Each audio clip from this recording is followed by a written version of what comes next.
Baik, shalom teman-teman sekalian. Puji nama Tuhan, hari ini kita bisa bertemu kembali meskipun masih via YouTube. Tetapi sukacita Natal kita seharusnya juga tidak memudar karena ibadah kita yang masih online. Oleh karena itu teman-teman, hari ini saya mau mengajak kita untuk beribadah bersama. Kita juga nantinya akan mendengarkan uraian firman Tuhan yang akan disampaikan oleh Coto Pitori. Oleh karena itu mari sama-sama kita punya antusias yang sama untuk memuji dan memuliakan nama Tuhan. Mari kita mulai kebaktian kita, persekutuan kita dengan mengambil saat teduh sejenak.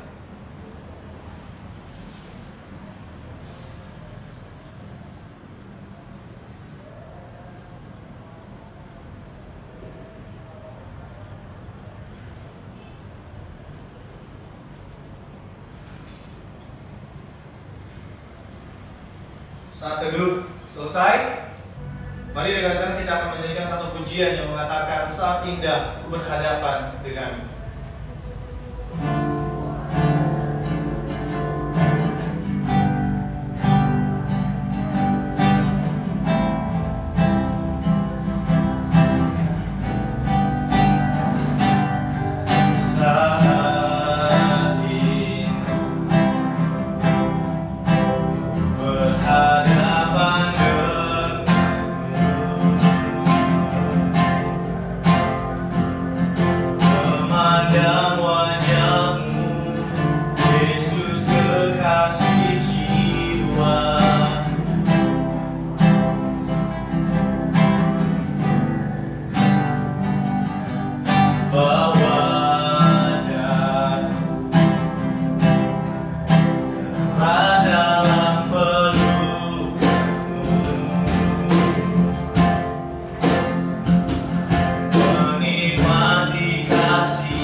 kami yang ada di surga, kami bersyukur kalau hari ini dengan penyertaan, dengan perlindungan-Mu, kami boleh ada sampai detik ini.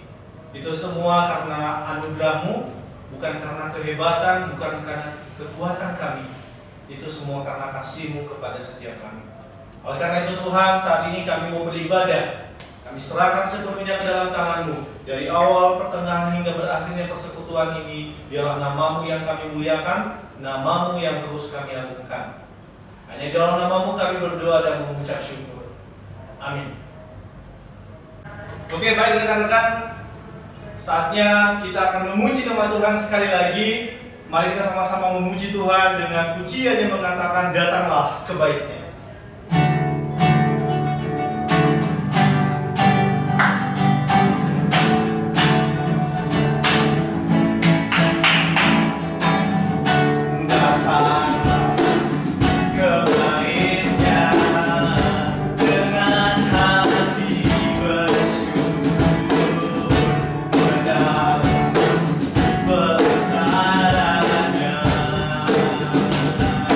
Dengan hati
Tiba saatnya kita akan mendengarkan uraian firman Tuhan yang akan disampaikan oleh John Pitori. Oleh karena itu, saya mengajak teman-teman sekalian untuk menyambut kebenaran firman Tuhan dengan menyanyikan pujian seperti rusa rindu sungai.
Bapak, terima kasih buat hari ini Tuhan, buat kesempatan yang masih Tuhan berikan pada kami, buat napas kehidupan dan kesehatan yang masih Tuhan berikan, sehingga kami boleh beraktivitas, kami boleh menghirup udara segar seperti yang Tuhan berikan pada kami pada hari ini. Adalah anugerah Tuhan, karena kebaikan yang Kau berikan pada kami Tuhan. Dan kiranya Tuhan, kami bersyukur juga Tuhan, kami boleh berkumpul di tempat ini ya Bapak, meskipun kami melalui YouTube Tuhan, tapi biarlah kiranya semangat kami untuk datang ke hadapan-Mu terus berkobar ya Bapak. Dan Bapak yang baik, sebentar kami mau mendengarkan sebagian dari firman-Mu, biarlah kiranya Tuhan sertai kami di dalam mendengarkan sebagian dari firman-Mu. Berikan kami iman Tuhan, untuk kami boleh mengerti apa yang akan disampaikan Tuhan, dan kami boleh mengaplikasikannya di dalam kehidupan kami sehari-hari. Bapak yang baik, kami serahkan seluruh kegiatan kami dalam tangan pengasihan-Mu. Dalam nama Tuhan Yesus Kristus kami berdoa dan bersyukur. Amin.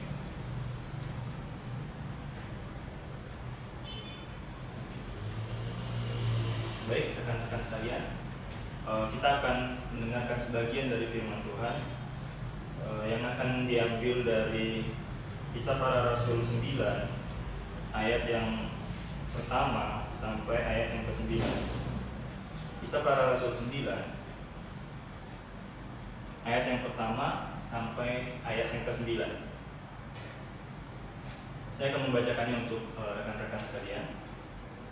Kisah Para Rasul 9 ayat yang pertama sampai yang 9. Saulus bertobat. Sementara itu, berkobar-kobar hati Saulus untuk mengancam dan membunuh murid-murid Tuhan. Ia menghadap imam besar dan meminta surat kuasa daripadanya untuk dibawa kepada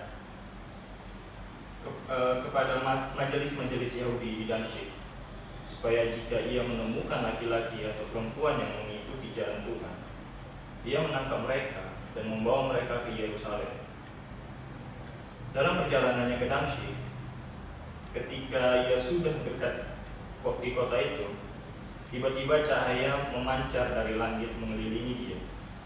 Ia rebah ke tanah dan kedengaranlah olehnya suatu suara yang berkata kepadanya, "Saulus, Saulus, mengapakah engkau menganiaya aku?" Jawab Saulus, "Siapakah engkau, Tuhan?" Jawab Saulus. Lalu katanya, "Akulah Yesus yang kau aniaya itu. Tetapi bangunlah dan pergilah ke dalam kota itu. Di sana akan dikatakan kepadamu apa yang harus kau perbuat." Maka termangu-mangulah teman-temannya seperjalanan, karena mereka memang mendengar suara itu, tetapi tidak melihat seorang pun juga. Saulus bangun dan berdiri, lalu membuka matanya. Tapi ia tidak dapat melihat apa-apa. Mereka harus menuntun dia masuk ke Damsyik. 3 hari lamanya ia tidak dapat melihat, dan 3 hari lamanya ia tidak makan dan minum. Rekan-rekan yang dikasihi Tuhan,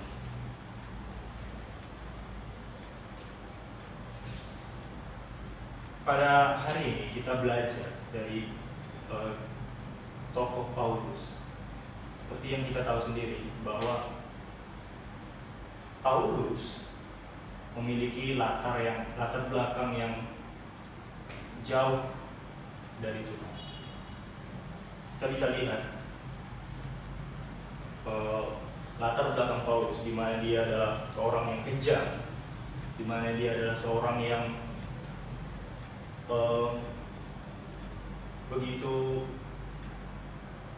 kejamnya dengan berani menganiaya jemaat Tuhan. Kita bisa lihat di ayat yang pertama sampai ayat yang kedua.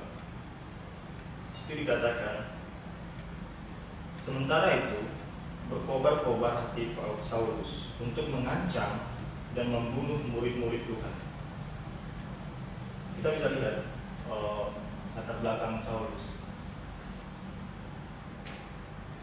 Dia menganiaya umat Tuhan, bahkan membunuh dan memenjarakan umat Tuhan. Itu adalah menjadi suatu kesukaan baginya, adalah menjadi suatu kesenangan untuk dirinya dalam menganiaya umat Tuhan. Karena Saulus tidak suka melihat murid-murid Yesus, sehingga ia mau menganiaya mereka, mau membunuh mereka. Nah, tentu Saulus melakukan ini bukan dengan sembarangan. Dia tidak begitu saja membunuh murid-murid Yesus, membunuh orang-orang percaya. Tetapi apa yang dilakukannya itu, dia memiliki izin. Di ayat 2 situ kita bisa lihat, dan meminta surat kuasa daripadanya untuk dibawa kepada majelis-majelis Yahudi di Damsyik, supaya jika ia menemukan laki-laki atau perempuan dan mengikuti jalan Tuhan, ia menangkap mereka dan membawa mereka ke Yerusalem.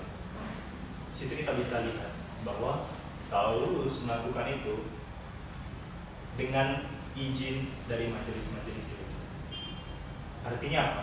Pembunuhan yang dia lakukan itu legal. Nah,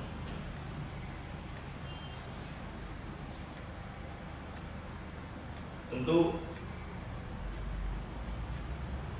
kita bisa lihat latar belakang Saulus pada saat itu, yang begitu bobroknya, yang begitu jauh dari Tuhan, tidak segan-segan untuk membunuh. Tapi kita bisa lihat di ayat yang ketiga, ketika Saulus di dalam perjalanan menuju ke Damsyik, dia melihat suatu cahaya, dan di situ adalah momen Saulus bertemu dengan Tuhan. Dan di ayat yang keempat sampai yang keenam, di situ kita bisa lihat dialog antara Saulus dan Tuhan. Kita bisa lihat di ayat yang keempat, ia rebah ke tanah dan kedengaranlah olehnya suatu suara yang berkata kepadanya, Saulus, Saulus, mengapakah engkau menganiayaku? Tapi Saulus menjawab, siapakah engkau Tuhan? Katanya, akulah Yesus yang kau aniaya itu. Tapi bangunlah dan pergilah ke kota di mana di sana akan dikatakan kepadamu apa yang harus kau perbuat. Di situ kita bisa lihat dialog antara Saulus dan Tuhan. Nah, di dalam dialog ini Saulus mengalami perubahan yang cukup hebat. Kita bisa lihat bahwa ada perubahan yang radikal terjadi dalam diri Saulus, di mana dia yang tadinya begitu kejam, begitu jahat, tega membunuh orang, menganiaya orang, tapi ketika dia bertemu Tuhan, dia mengalami perubahan di dalam dirinya, perubahan yang radikal. Artinya apa? Dari kepribadiannya yang buruk tadi menjadi berubah total. Nah, di ayat yang ke-7 di situ ketika Saulus bertemu dengan Tuhan, di situ teman-temannya juga kebingungan. Mereka mendengar suara, tetapi mereka tidak tahu siapa yang berbicara itu, karena mereka tidak melihat wujudnya. Dan di ayat yang ke-8 sampai yang ke-9 di situ kita bisa lihat resiko dari perbuatan Saulus itu. Dia ditegur Tuhan, dan akhirnya ada harga yang harus dia terima, yaitu dia mengalami kebutaan selama 3 hari. Tentu ini adalah suatu teguran yang keras bagi Saulus yang mengubah hidupnya.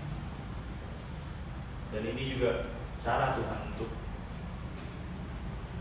membuat Saulus itu bertobat.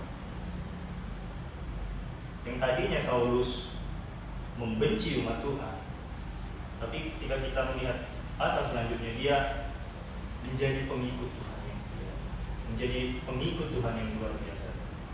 Yang tadinya dia tidak mengenal Tuhan Yesus itu sendiri, tapi ketika dia bertemu dengan Tuhan, dia mengalami perubahan dalam diri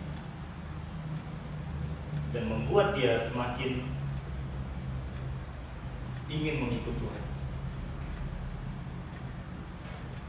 Nah, rekan-rekan yang dikasihi Tuhan,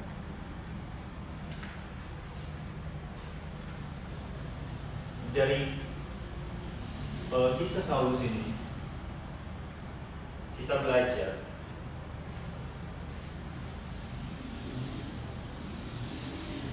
bahwa kita harus menjadi pengikut Tuhan, mau mengikut Tuhan dengan sungguh-sungguh, sesuai dengan tema kita pada hari ini, yaitu knowing Christ and making Him known. Itu yang artinya yaitu mengenal Kristus dan membuatnya dikenal.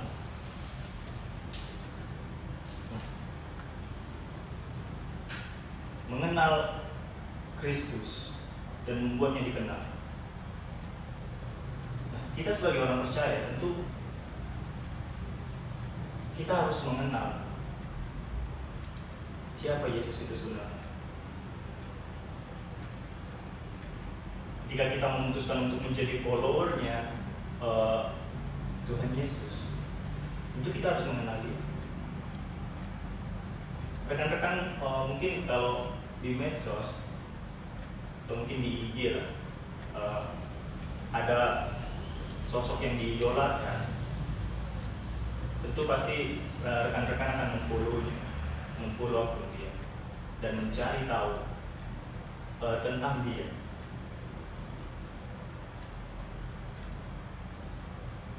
Nah, ketika kita mencari tahu tentang dia pun, tentu kita akan semakin lama mengenali dia. Nah, begitu juga kita sebagai orang percaya, tentu ketika kita memutuskan untuk mengikut Kristus, ketika kita memutuskan untuk memilih Kristus sebagai idola, tentu kita harus mencari tahu siapa yang kita idolakan itu sebenarnya. Kita harus mencari tahu lebih dalam lagi info-info tentang Kristus itu. Nah, itu bagaimana kita bisa tahu mengenai Kristus itu sendiri?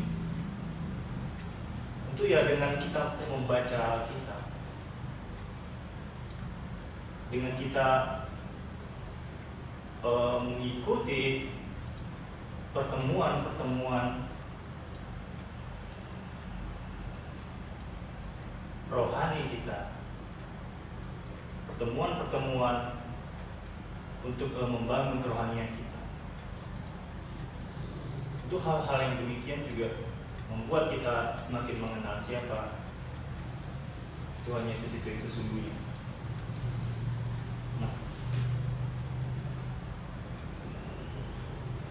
sama halnya dengan Paulus, kita bisa lihat di ayat yang ketiga, ketika Paulus bertemu dengan Tuhan Yesus, dia mengalami perubahan dan dia mengenal Yesus itu jauh lebih dalam melalui murid-murid. Di ayat yang ke-19b sampai 20, itu kita bisa lihat Saulus tinggal beberapa hari bersama-sama dengan murid-murid di Damsyik. Ketika itu juga ia memberitakan Yesus di rumah-rumah ibadah dan mengatakan bahwa Yesus adalah anak Allah. Nah, tentu ini adalah momen di mana Paulus semakin bertumbuh di dalam Tuhan. Ketika dia bertemu dengan Yesus, dia tinggal bersama murid-muridnya. Tentu ketika dia tinggal bersama murid-murid Yesus itu, dia mengalami pertumbuhan. Dia semakin mengenal siapa Yesus itu sebenarnya. Sehingga di ayat yang selanjutnya dikatakan di situ dia memberitakan Tuhan Yesus.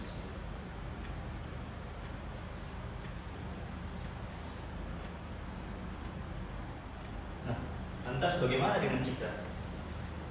Apakah kita sungguh-sungguh mengenal Yesus? Atau kita hanya bisa dibilang follower karbitan lah, yang mau enaknya aja gitu. Tapi ketika kita mendapat pergumulan yang hebat, kita meninggalkan, kita melupakan.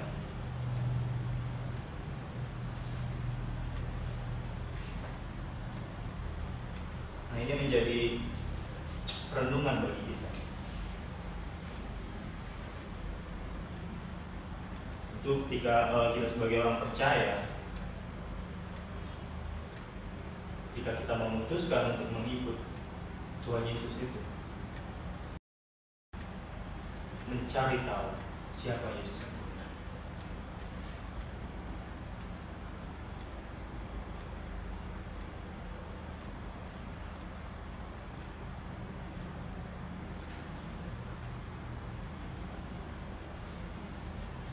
dalam perikop ini juga kita belajar dalam mengenal Kristus tentu akan mengalami transformasi. Artinya apa? Kita mengalami perubahan dalam diri kita.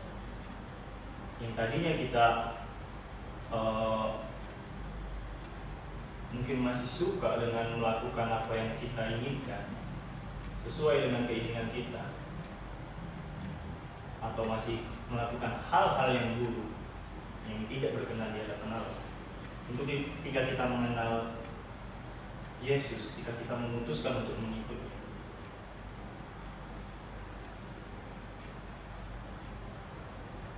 ketika kita sungguh-sungguh untuk mengikutnya, itu akan mengalami transformasi dalam diri kita, mengalami perubahan, yaitu melakukan sesuai dengannya Dia kehendaki.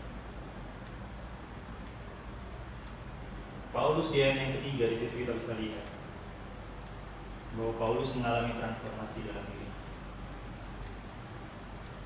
Yang tadinya dia melakukan hal-hal yang kejam, menyiksa, menganiaya, membunuh, tapi ketika bertemu dengan Yesus itu, dia mengalami perubahan dalam dirinya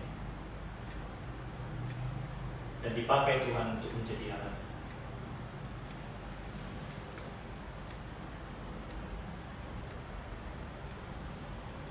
Tuhan bekerja atas hidupnya sehingga ia mengalami perubahan.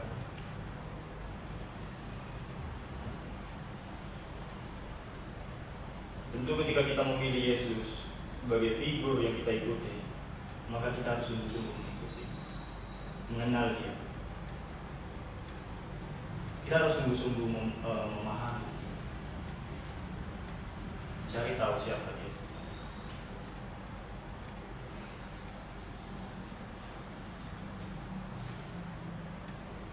Bukan hanya sekedar mengenal saja, tetapi mengikuti perintah, melakukan apa yang Dia ingin.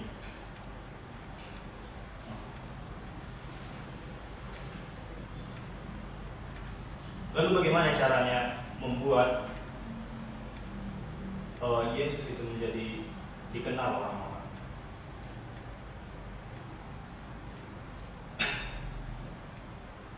Yaitu dengan cara memberitakannya, memberitakan tentang Yesus.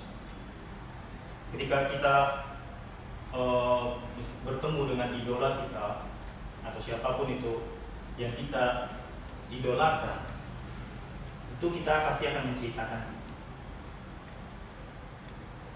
Itu pasti kita akan sangat senang sekali, dan kita rasa-rasanya ingin menceritakan ke orang-orang terdekat kita, karena kita sudah bertemu dengan idola kita.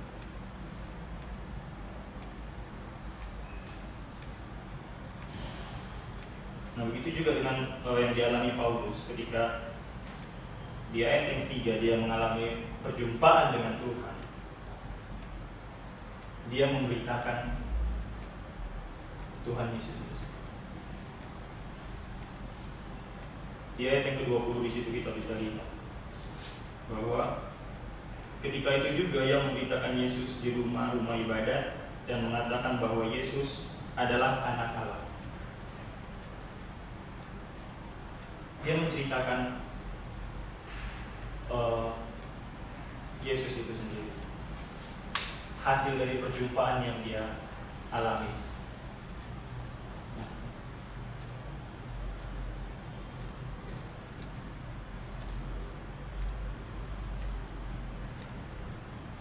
Tentu rekan-rekan sekalian, ketika kita sudah mengenal siapa Tuhan Yesus itu sendiri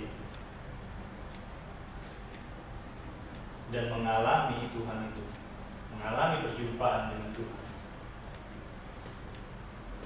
dan kita memutuskan untuk menjadikannya idola di dalam diri kita, dalam hidup kita, itu sebagai orang percaya kita memiliki tugas dan tanggung jawab yaitu memberitakan. Sesuai dengan tema kita, yaitu mengenal Kristus dan membuatnya dikenal. Tentu ketika kita mengenal Kristus, tugas dan tanggung jawab kita adalah membuat dia dikenal, yaitu dengan cara memberitakan tentang Yesus itu sendiri kepada orang-orang yang belum percaya, yang belum mengenal dia.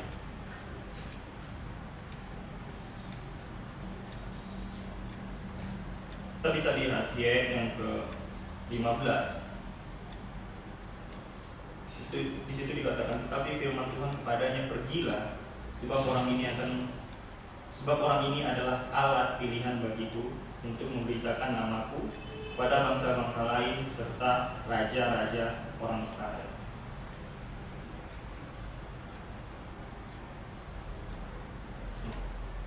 Di situ perintah Tuhan kepada Ananias untuk memberitahukan kepada Paulus bahwa dia akan dipakai Tuhan untuk menjadi pemberita Injil. Kita juga sebagai orang percaya itu kita harus memberitakan Tuhan Yesus itu sendiri melalui pekerjaan kita, atau melalui studi kita, melalui di lingkungan keluarga kita, di lingkungan sekitar kita. Itu kita harus menjadi berkat bagi mereka, sehingga mereka mengenal siapa Yesus itu melalui pribadi kita, dari tingkah laku kita, dari perkataan kita.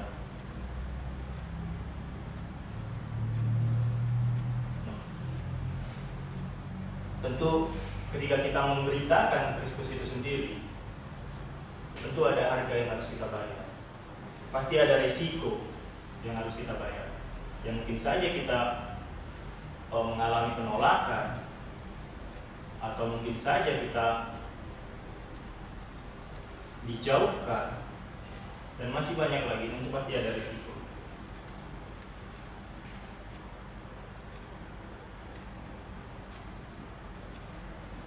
Rekan-rekan sekalian yang dikasihi Tuhan Yesus, pada saat ini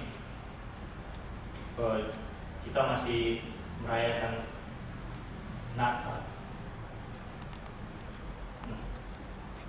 Tentu di momen-momen Natal ini kita sebagai orang percaya, mari kita memaknai Natal. Mari kita memaknai Natal dengan mengenal Kristus lebih dalam lagi. Karena kehadirannya di dunia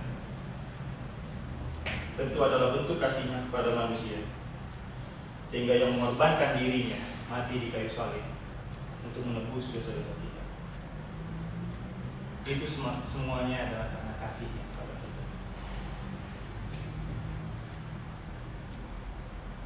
Untuk itu kita sebagai orang percaya sudah menjadi tugas dan tanggung jawab kita untuk membuat Yesus dikenal oleh banyak orang melalui kepribadian kita. Bagaimana? Yaitu dengan cara kita memberitakan kepada orang-orang.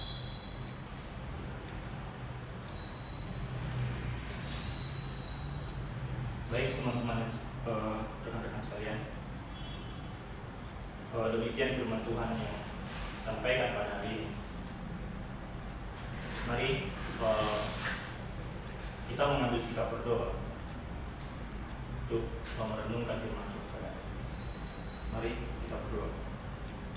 Bapa, terima kasih buat segala berkat dan kasih karunia yang Tuhan berikan kepada kami pada hari ini. Terima kasih Tuhan buat firman yang boleh kami dengarkan pada hari ini, Bapak. Dan biarlah kiranya Tuhan pada hari ini kami boleh belajar dari Paulus, Tuhan, di mana dia boleh mengalami perubahan di dalam dirinya, dan dia menjadi orang yang sungguh-sungguh mengikut Engkau, ya Bapak. Dan biarlah kiranya Tuhan yang berkati kami juga, Tuhan. Ajar kami juga, Tuhan, untuk kami boleh sungguh-sungguh mengikut Tuhan.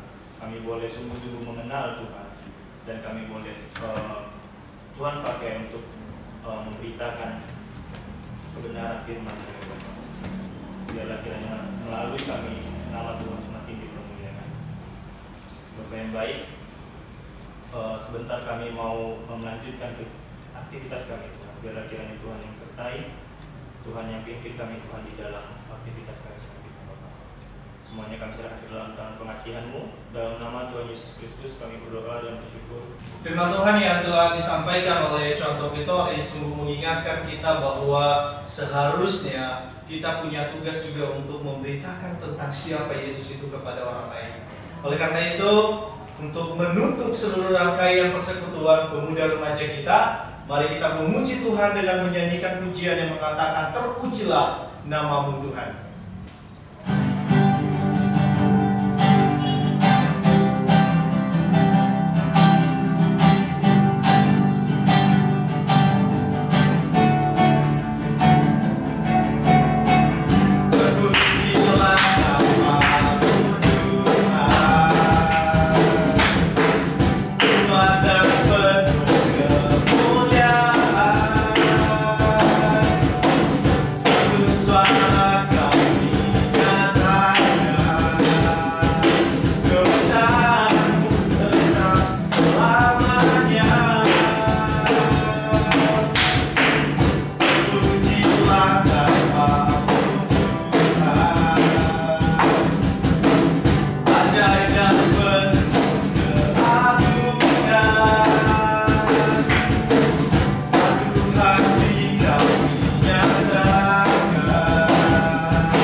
Bapak, terima kasih buat penyertaan Tuhan di dalam ibadah kami Tuhan dari awal hingga akhir, dan kami buat bersyukur Tuhan ibadah ini boleh berjalan dengan lancar Tuhan, dan biarlah kiranya Tuhan melalui ibadah kami ini juga Tuhan kami boleh semakin bersemangat Tuhan untuk mengikuti setiap ibadah yang akan diadakan ya Bapak, dan biarlah kiranya Tuhan yang berkati juga Tuhan kegiatan kami selanjutnya Tuhan. Sebentar kami mau berpisah satu dengan yang lainnya ya Bapak, dan Kiranya Tuhan yang berkati kami di dalam kegiatan kami selanjutnya Tuhan. Pakai kami Tuhan di dalam kegiatan kami untuk memuliakan nama-Mu. Ini doa anak Tuhan. Kami berdoa dan bersyukur dalam nama Tuhan Yesus Kristus. Amin. Rekan-rekan sekalian, tidak terasa kita telah di penghujung persekutuan kita, tapi biarlah firman Tuhan yang telah ditanamkan, biarlah itu boleh menjadi benih yang terus tumbuh dalam kehidupan, dalam kita menjalani perjalanan kehidupan sehari-hari. Selamat hari Minggu, Tuhan Yesus memberkati.